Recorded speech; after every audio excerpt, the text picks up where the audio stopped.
Auzubillahiminash-shaytanir-rajim. Bismillahir-rahmanir-rahim. Assalamu alaikum students. I am Fakhr, your biology teacher, Dilore Garrison Junior and Upper School. 10th class biology chapter 14 हम discuss कर रहे थे. Topic हमारा sexual reproduction in animals. Sexual reproduction in animals. Most animals reproduce sexually. The sexual reproduction is based on the formation and the fusion of male and female gametes. एक हम देखेंगे कि mail और female gametes बनते किस तरह हैं और दूसरी उनकी फ्यूजन. तो सेक्सुअल रिप्रोडक्शन में ये दो चीज़ें देखी जाती हैं, formation and fusion of male and female gametes. सबसे पहले हमारे पास फॉर्मेशन ऑफ गेमेट्स, जिसे हम कहते हैं गेमेटोजेनेसिस. ये शॉर्ट क्वेश्चन भी आता है, what is gametogenesis.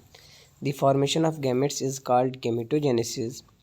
In this process, diploid mean 2n gamete mother cells undergo meiosis and form haploid 1n gametes. जब meiosis होगी तो नंबर हाफ रह जाते हैं. The male and female gametes, male gametes को हम स्पर्म कहते हैं और फीमेल गेमेट्स को हम एग सेल्स या फिर ओवा कहते हैं. Are produced in specialised organ called gonads. ये बनते हैं ख़ास आर्गन्स में, जिन्हें हम क्या कहते हैं, गोनैड्स कहते हैं. नेक्स्ट हम देखते हैं कि गोनैड्स क्या होते हैं. यहाँ तक क्लियर हो गया.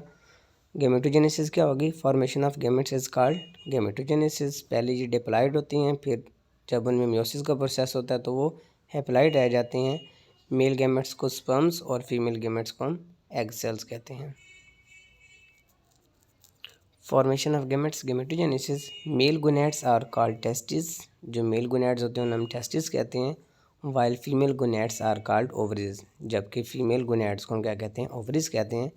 The production of sperm in testes is called spermatogenesis and the production of egg cell in ovaries is called oogenesis. यानी अगर स्पर्म की प्रोडक्शन होती है टेस्टिस में तो उसे हम स्पर्मेटोजेनेसिस कहेंगे, और अगर एग सेल्स की प्रोडक्शन होती है ओवरीज में तो उसे हम oogenesis कहते हैं.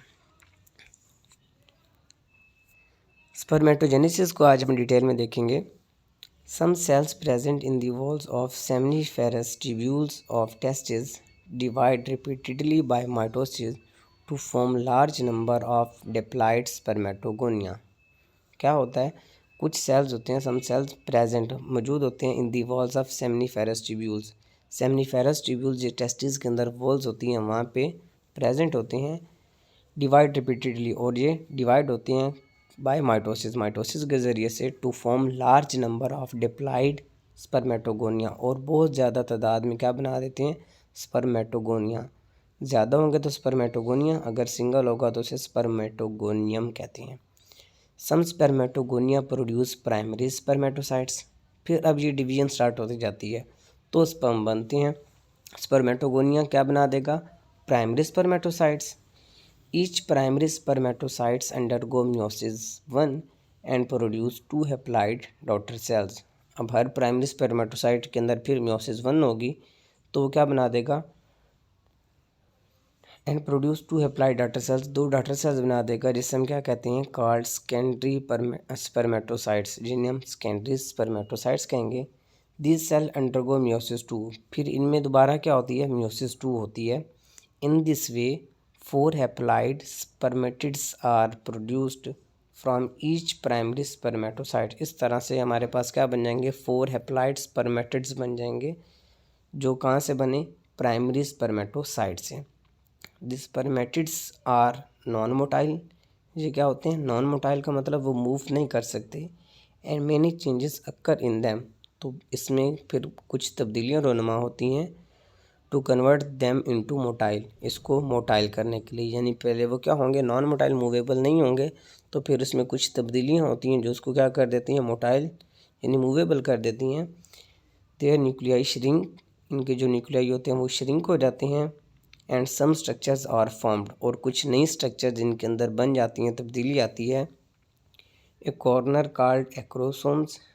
टॉप पे कॉर्नर बनता है जिसे हम क्या कहते हैं, एक्रोसोम्स कहते हैं. ए टेल, एक उसकी टेल बन जाती है दुम. एंड माइटोकॉन्ड्रियल रिंग, और उसके अंदर कुछ रिंग बन जाते हैं जिन्हें हम माइटोकॉन्ड्रियल रिंग कहते हैं. आफ्टर दिस चेंजेस, ये तब्दीलियाँ आने के बाद, this spermatids are called sperms. तो फिर हम स्पर्मेटिड्स को क्या कहते हैं, अब ये स्पर्म्स बन गए। इसी को एक दफ़ा दोबारा देखेंगे। नेक्स्ट पे हम पहले डायग्राम को देखते हैं, किसकी डायग्राम किस तरह है, तो आपको क्लियर हो जाएगा। देखिए, सबसे पहले हम बात कर रहे थे स्पर्मेटोगोनियम। स्पर्मेटोगोनियम क्या है, यानी प्लूरल हमारे पास स्पर्मेटोगोनिया था, बहुत ज़्यादा स्पर्मेटोगोनिया बनते हैं। अब इधर हम एक सेल ले रहे हैं, तो इसलिए हमने क्या लिखा हुआ है, स्पर्मेटोगोनियम। स्पर्मेटोगोनियम क्या है जी, हमारे पास 2n यानी डिप्लॉइड है। तो इसके अंदर कौन सा प्रोसीजर हो रहा है, माइटोसिस का प्रोसीजर हो रहा है। ये बना देते हैं प्राइमरी स्पर्मेटोसाइट्स, यानी स्पर्मेटोगोनियम से क्या बना, प्राइमरी स्पर्मेटोसाइट्स। फिर प्राइमरी स्पर्मेटोसाइट्स भी आपको नज़र आ रही होंगी, ये 2n यानी डिप्लॉइड है। फिर क्या होता है, प्राइमरी स्पर्मेटोसाइट्स में होती है मियोसिस 1। कौन सा प्रोसेस होता है, मियोसिस 1 का। और ये प्राइमरी स्पर्मेटोसाइट्स को दो में क्या कर देता है, डिवाइड कर देता है। और ये अब बन जाती हैं सेकेंडरी स्पर्मेटोसाइट्स। क्या बन जाते हैं, सेकेंडरी स्पर्मेटोसाइट्स। और ये होंगे हैप्लॉइड, मीन ये क्या होंगे, 1n होंगे, जिससे हम क्या कहते हैं, ये हैप्लॉइड हैं। अब फिर इनके अंदर क्या होता है, मियोसिस 2 का प्रोसेस होता है, यानी सेकेंडरी स्पर्मेटोसाइट्स के अंदर दोबारा क्या होगी, मियोसिस 2। पहले हमने क्या की, मियोसिस 1, अब दोबारा क्या होगी, मियोसिस 2।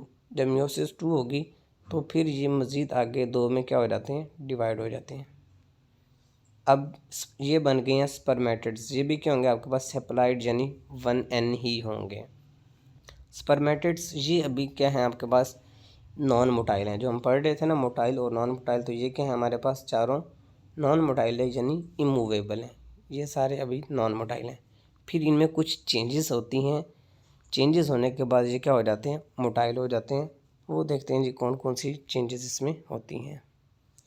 तो देखें नीचे आपको नज़र आ रही होगी, अब ये 4 में डिवाइड हो गए, तो ये बना देते हैं नीचे स्पर्म्स बना देते हैं, ये भी 1n होंगे।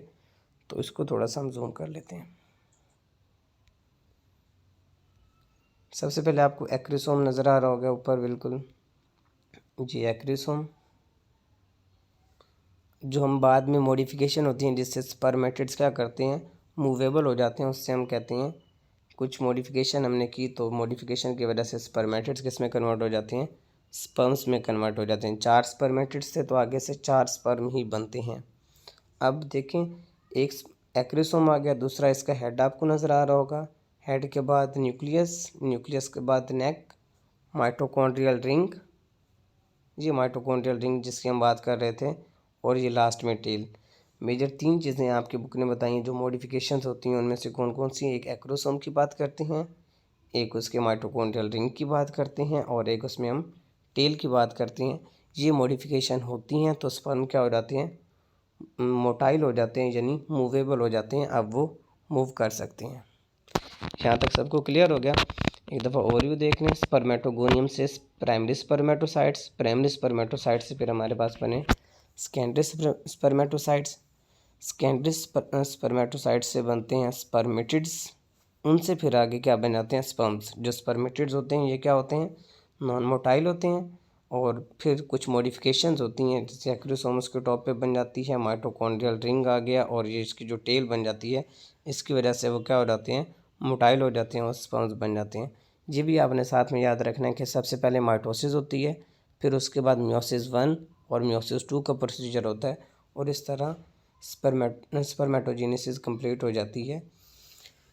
आपका टॉपिक यहाँ पे ख़त्म हुआ। थैंक यू, अल्लाह हाफिज़।